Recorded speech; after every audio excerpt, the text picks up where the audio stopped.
Bonjour à tous, c'est Nicolas, bienvenue dans un nouvel épisode de Au coin du feu. Et aujourd'hui, on continue une lecture. Ah, attendez, je nous la refais. Aujourd'hui, on continue la lecture de Yoga Ayurveda de David Frawell. Et aujourd'hui, ce sera très certainement le dernier chapitre que je vais vous lire parce que je vous laisserai découvrir le livre par vous-même si vous le souhaitez. Vous pouvez le trouver sur Amazon. Alors, la Kundalini et les chakras, c'est le chapitre 10. Éveil du corps subtil. Je vénère le Shushuma Nadi, la Kundalini, le nectar émanant de la lune, l'état dans lequel l'esprit se dissout. Je vénère la déesse, la grande Shakti, qui est le soi de la conscience. Hatha Yoga Pradipika 4.64. C'est une citation d'un chapitre, très certainement. Les 7 chakras. Le yoga, dans son sens profond, nécessite l'éveil de la Kundalini ou du pouvoir du serpent. La Kundalini est la force d'évolution supérieure cachée en nous. Ayons la possibilité de dévoiler notre potentiel spirituel. Dans son état non éveillé, une simple fraction de son énergie sert à soutenir notre fonction physiologique normale. Dans son état éveillé, elle révèle l'aptitude que nous possédons à nous relier à la conscience cosmique, nous emportant au-delà de notre imagination. Les potentiels d'évolution existent sous forme de centres énergétiques latents dans le corps subtil, les 7 chakras activés par la Kundalini. Le mot chakra se réfère à une roue ou à un cercle.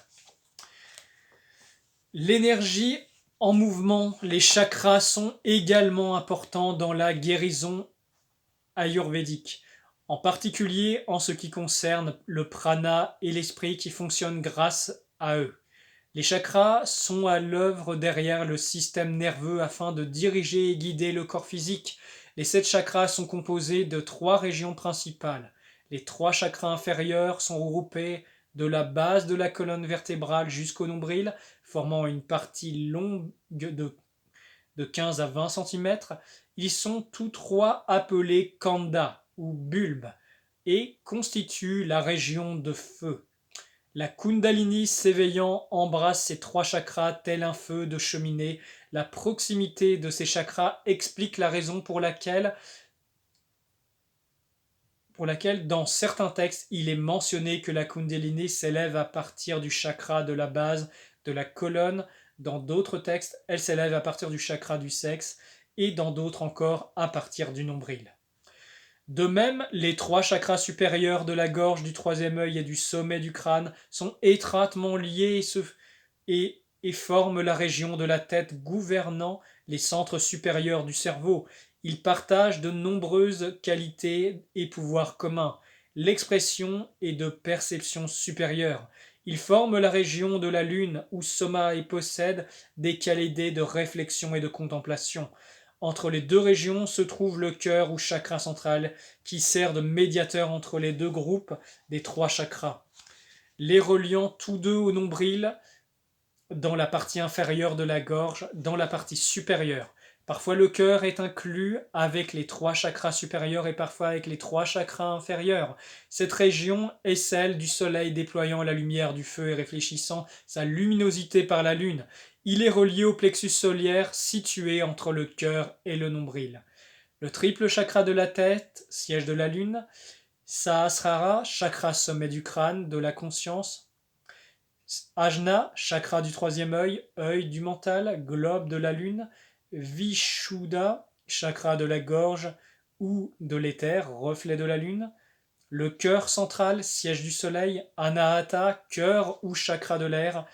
Triple kanda ou bulbe, siège du feu. Manipura, nombril ou chakra du feu. Savistana, sexe ou chakra de l'eau. Muladhara, base ou chakra de la terre. La série des 3 chakras inférieurs reflète davantage les fonctions physiques, les vitalités ainsi que la plupart des problèmes de santé à travers les doshas. Vata possède une relation spécifique avec le chakra de la base de la colonne ou de terre qui a pour objectif de le stabiliser. Kapha nous relie au chakra de l'eau, Pitta nous relie au chakra de feu. Le chakra du cœur reflète les questions émotionnelles. Le chakra de la tête reflète les questions spirituelles. De même, nous pouvons agir sur les chakras à 3 niveaux différents selon les maladies physiques, les maladies psychologiques et la croissance spirituelle. 1. Les maladies physiques sont liées au déséquilibre du fonctionnement des chakras extérieurs qui agissent à travers les diverses plexus nerveux et organes endocriniens correspondant aux chakras et aux 3 doshas Vata, Pitta et Kapha.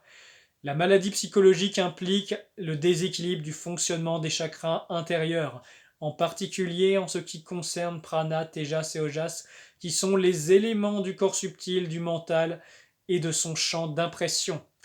Le développement spirituel ou yogique a pour but d'ouvrir des chakras. Cela exige de transcender les fonctions ordinaires de notre nature personnelle et de les réintégrer au niveau cosmique. Les yogis parviennent à fusionner le chakra coronel du corps astral et le corps causal en inversant tout le processus de création. Ils fusionnent la terre en eau, l'eau en feu, feu en air en éther, éther en mental, le mental en intelligence et l'intelligence en soi suprême. De nos jours, la plupart des guérisons de chakras mettent l'accent sur les mesures externes utilisant les germes des plantes, des massages, des dons, des couleurs, des guérisons par la vibration. De plus, les guérisseurs énergétiques travaillent sur les chakras à l'aide de leur propre prana ou chi. Ils dirigent en tant que force curative. L'Ayurveda utilise les procédés pour traiter les maladies et favoriser la santé et la vitalité. Ces approches sont très importantes dans le cas de maladies chroniques, de faiblesse immunitaire et des maladies du système nerveux proprement ancrées. De nos jours, la plupart des livres sur les chakras décrivent les chakras comme étant des centres de puissance situés à l'intérieur du corps physique et comprenant Shuhuman, ou canal central, identifié à la colonne vertébrale. Il relie le chakra aux diverses centres de la colonne vertébrale et aux processus qu'il gouverne, tels que la digestion, la respiration ou la reproduction. Toutefois, bien que les chakras agissent sur le corps physique qu'ils forment et stimulent, ils ne sont pas physiques en eux-mêmes. Certains guérisseurs prétendent que le fait de travailler sur les chakras les aide et ces méthodes externes ouvrent ou éveillent les chakras.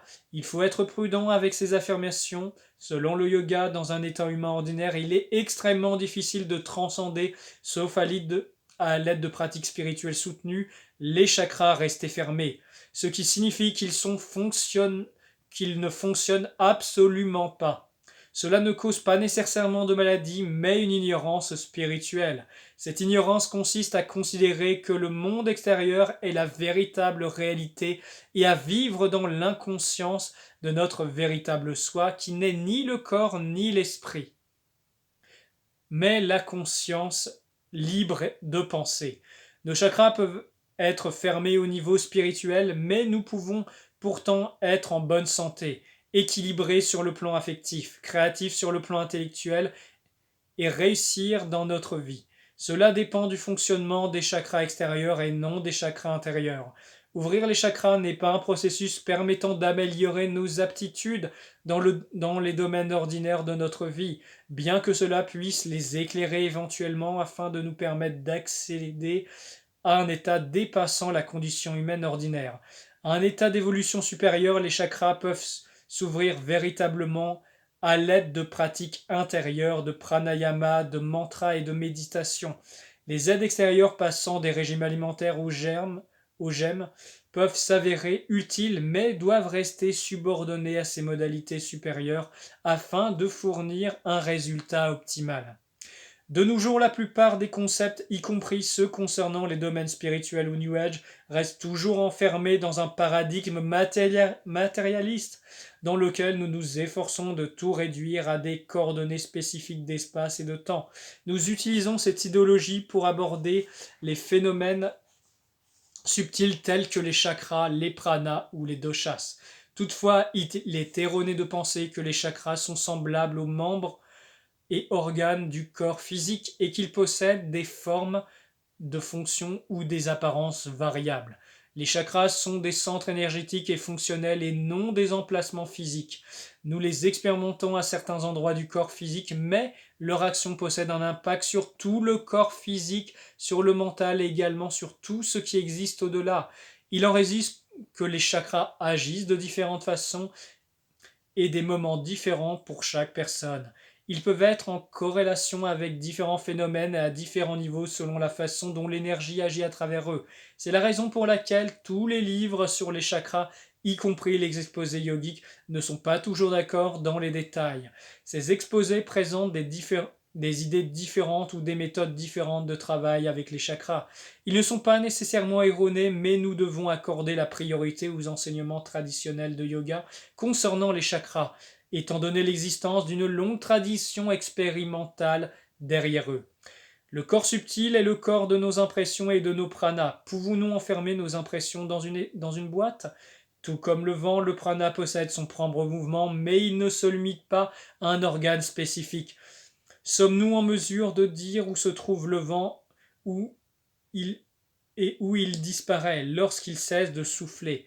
Une corrélation sont les moyens de faire des rapprochements comme son univers dans les domaines spirituels.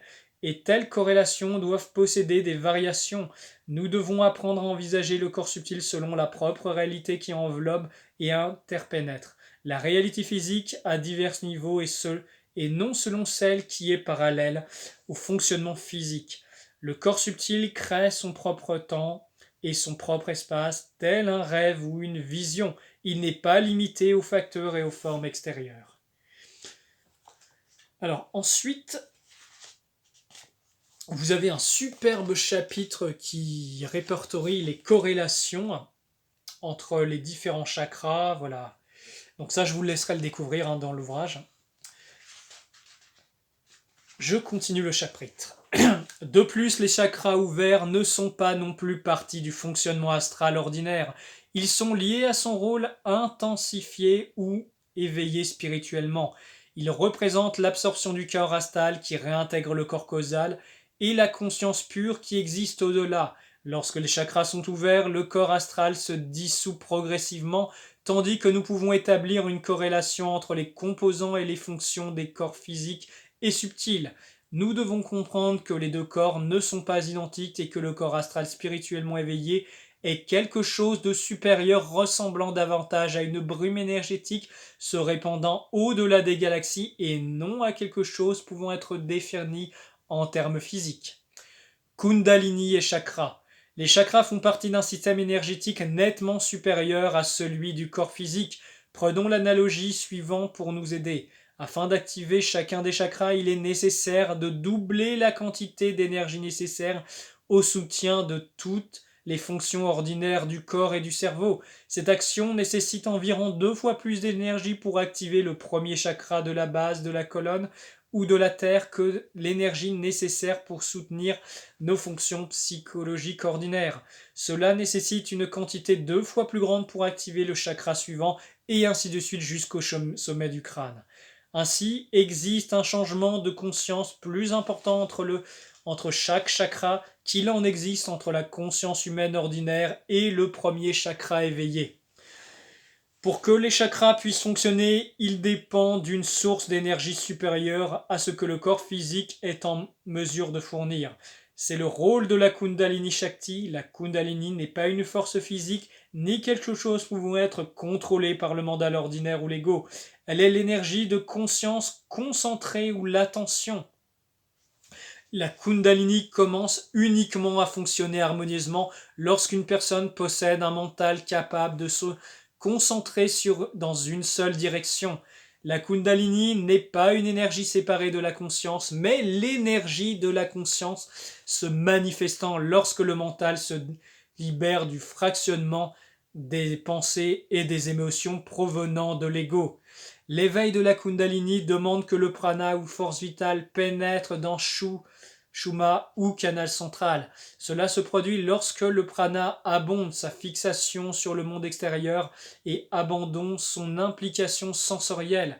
Tant que notre énergie vitale s'identifie au corps physique et à ses fonctions, elle n'est pas en mesure de pénétrer dans le canal central. C'est la raison pour laquelle l'éveil de la Kundalini implique un état de samadhi dans lequel nous quittons la conscience ordinaire. Au commencement, nous exprimons cet état tel une transe dans laquelle nous perdons conscience du corps physique.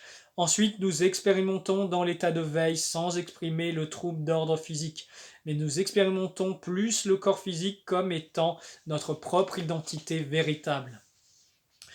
Le fait de développer le prana éveillé ou l'énergie de la Kundalini augmente beaucoup notre compétence et notre pouvoir curatif. La Kundalini est le pouvoir même de guérison de la mère divine qui est relié à la conscience cosmique, à l'amour cosmique ainsi qu'à son pouvoir curatif. Un tel guérisseur peut guérir par un simple toucher, par sa voix ou par sa présence. C'est la raison pour laquelle nous devons être prudents de ne pas manipuler cette force pranique subtile, mais nous devons laisser le divin la digérer à notre place. Il est préférable de méditer sur le fait que c'est la mère divine qui exerce le pouvoir pranique de guérison et non nous-mêmes. Le pouvoir est toujours une sensation pour l'ego et comme la Kundalini se trouve être le pouvoir le plus puissant, l'ego peut souhaiter se l'approprier. Mais cela ressemble à essayer d'attraper la foudre, elle finit par nous frapper.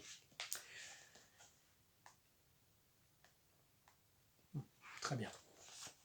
Les aspects cosmiques des chakras. L'ouverture des chakras procure l'accès aux fonctions cosmiques et à ses éléments et facultés réceptives.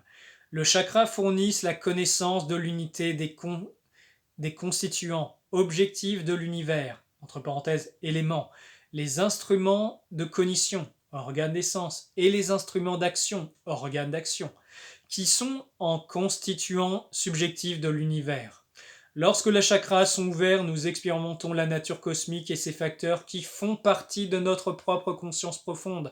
Nous apprenons les secrets de la création et l'univers fonctionne dans notre esprit. Lorsque nous éveillons nos énergies subtiles et nos facultés, il nous est possible d'expérimenter des dons subtils, des lumières ou des visions de divinité au niveau du troisième œil. Mais ces expériences peuvent survenir bien avant toute ouverture de chakra. Pour faire fonctionner les centres subtils, il faut mettre au repos les centres grossiers ou physiques ou bien les équilibrer. C'est la raison pour laquelle les pratiques de yoga développent l'apaisement du corps, de la respiration, des sens et de l'esprit, en particulier à l'aide du pratyahara, qui fournit des bases du travail sur les chakras. La Kundalini est une force de retrait renversant les processus de création afin que nous retournions vers l'unité. Par conséquent, elle ne sera pas en mesure de fonctionner tant que nous ne réduirons pas nos engagements et attachements externes. Le développement correct des chakras de la Terre demande de se détacher de l'élémentaire. Nous ne cherchons plus à accumuler des choses extérieures, mais nous apprenons à les apprécier intérieurement sous forme de perception. Nous apprenons à aimer les couleurs, les textures, les ombres, les éléments terre qui ressemblent à une représentation mentale des mentales magnifiques, mais sans que nous ayons le désir de les posséder ni de les saisir. L'ouverture correcte du chakra de l'eau exige que nous possédions une pulsion sexuelle que nous ne... Oula. Je recommence. L'ouverture correcte du chakra de l'eau n'exige pas que nous possédions une pulsion sexuelle exacerbée, ni même une grande puissance. Elle demande que les organes sexuels atteignent un état latent et que la pulsion sexuelle soit sublimée en une force de conscience. Nous apprenons à aimer l'écoulement de la saveur de l'élément eau qui ressemble à un mouvement de paisible chevauchant sur les vagues de la perception de l'océan cosmique. L'ouverture correcte du chakra feu n'implique pas l'augmentation de notre volonté ou de notre détermination personnelle. Elle nécessite l'éveil de l'énergie cosmique de feu, Tejas, et nécessite que nous ne la laissions pas se consumer. Nous devons devenir un feu et brûler toutes les impuretés présentes dans notre corps et notre esprit. Cela revient à expérimenter le feu détruisant l'univers à la fin des cycles des yogas, dans lequel nos motivations personnelles se dissolvent. L'ouverture du chakra du cœur ou de l'air ne signifie pas que nous possédons un état émotionnel exacerbé, vulnérabilité ou réceptivité. Pour ouvrir le chakra du cœur, nous devons dépasser nos émotions personnelles et comprendre l'énergie cosmique d'amour à l'origine de toute fluctuation émotionnelle. Pour y parvenir, nous devons être réceptifs aux sentiments universels de compassion et de dévotion et rester en contact avec la force vitale universelle. Cela est une expérience de dévotion pure où nous devenons l'amour même. L'ouverture du chakra de la gorge ou de l'éther ne nécessite pas de développer une élocution ou l'expression exacerbée, mais elle nous demande d'être silencieux dans l'étendue de l'espace cosmique, dans laquelle notre voix personnelle se perd dans le monde divin. Elle se dissout dans l'éther cosmique dans lequel l'essence des sons demeure sous forme de connaissance éternelle. L'ouverture du troisième œil implique que nous apprenions à vivre en tant que perspicacité pure et ne nécessite ni corps ni même de sens. L'ouverture du chakra du sommet du crâne signifie l'union avec l'infini et la nature éternelle de l'existence pure dans laquelle disparaît la séparation de l'être. L'éveil de la conscience situé derrière le corps subtil implique d'être capable de se débarrasser du corps grossier et de ses fonctions, tel un lourd menton devenu inutile par un chaud jour d'été. Cet abandon peut effrayer les personnes attachées au corps, mais devient merveilleux pour celles ne percevant pas la vie comme étant limitée. Je vais boire un coup avant de vous lire le prochain chapitre. Quand je fais les enregistrements, les amis, ça me prend toute une matinée, même si vous avez les vidéos qui arrivent au fur et à mesure.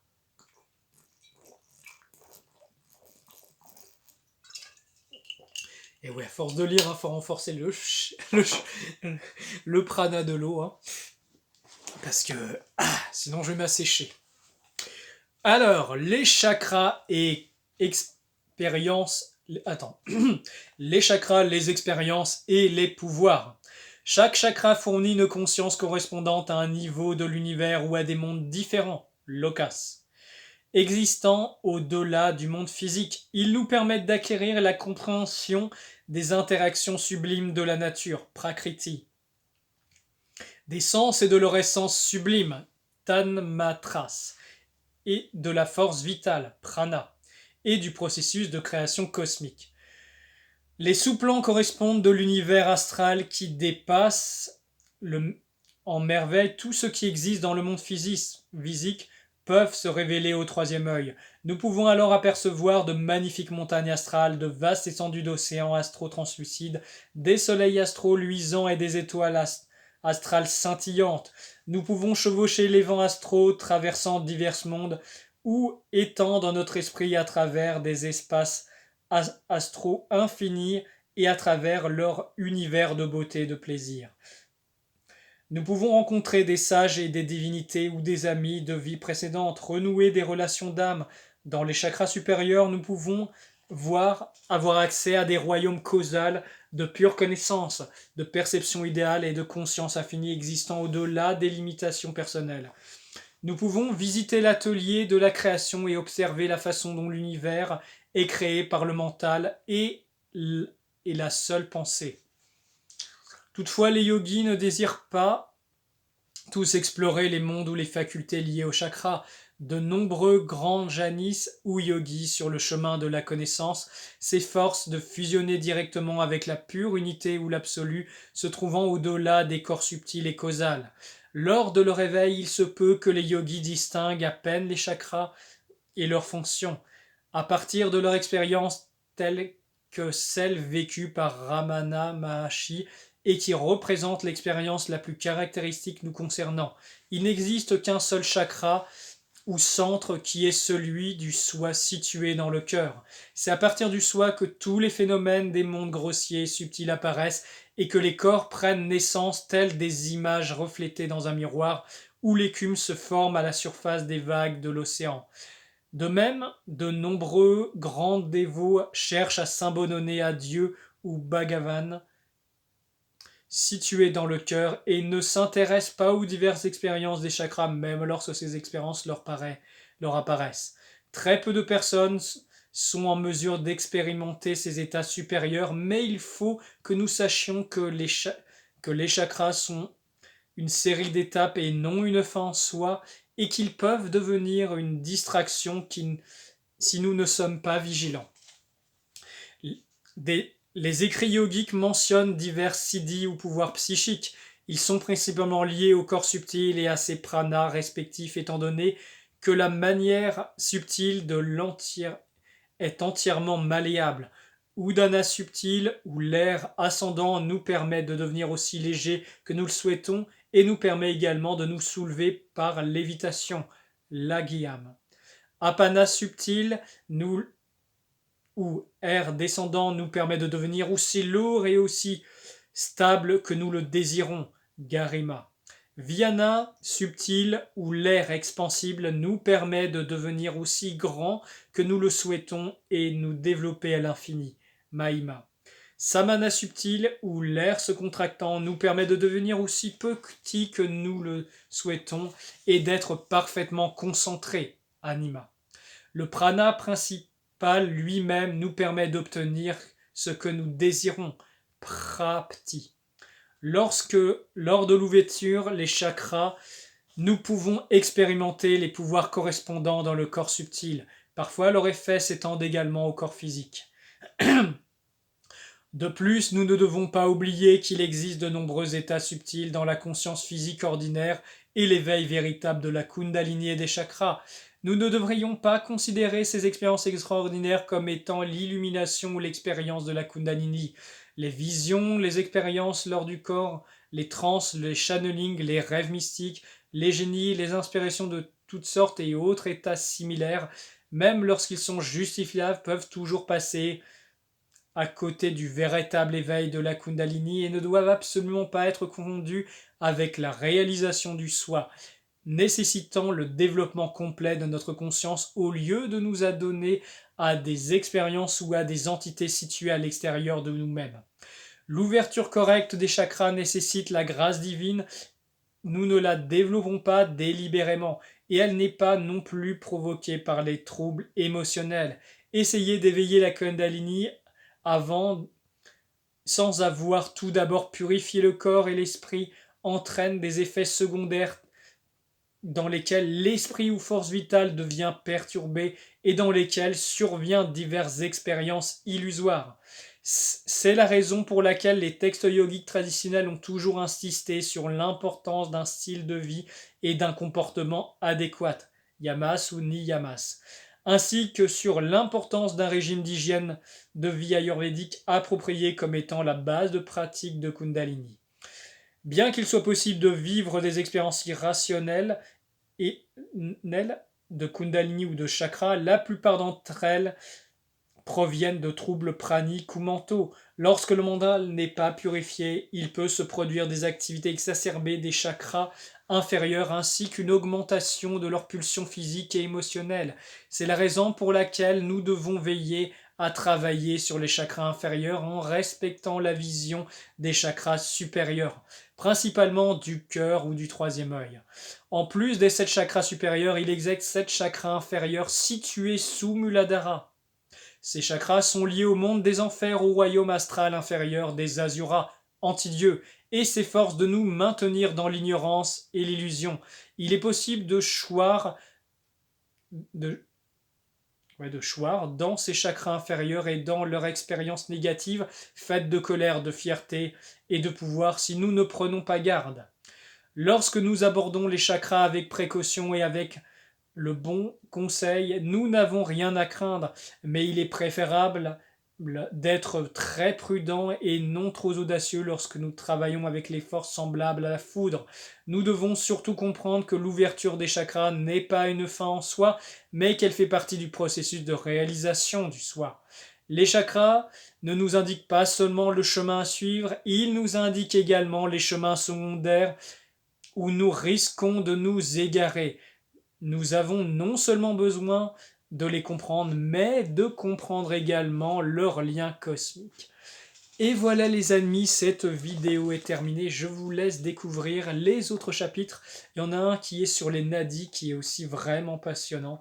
Il y a plein de chapitres très intéressants dans ce livre. Je vous laisse le découvrir. Voilà. J'espère que ça vous a plu. Dites-moi si ce type de contenu vous parle, si vous aimez, dites-le moi en commentaire. Et si ça vous plaît, je ferai d'autres lectures de la sorte. Prenez soin de vous et que la vraie lumière soit avec vous les amis. À bientôt.